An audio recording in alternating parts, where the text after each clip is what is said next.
Which are the innovations of cloud computing for you?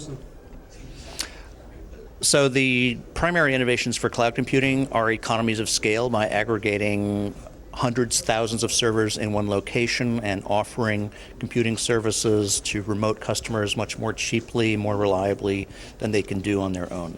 So the advantages are lower cost, increased flexibility, and basically a pay-as-you-go service and business model where you can essentially avoid investing in capital and in assets and instead invest in operations.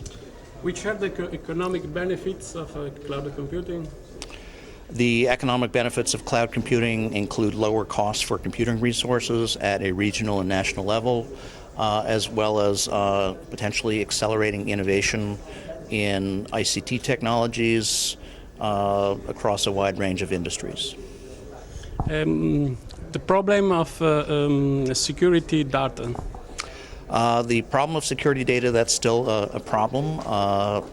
It's an inhibiting factor which retards adoption of cloud computing technologies in many countries. Additional regulation is required to clarify ownership and protection of data here, and this needs to be done in close cooperation with the cloud computing companies who are working around the world. It's a very challenging issue.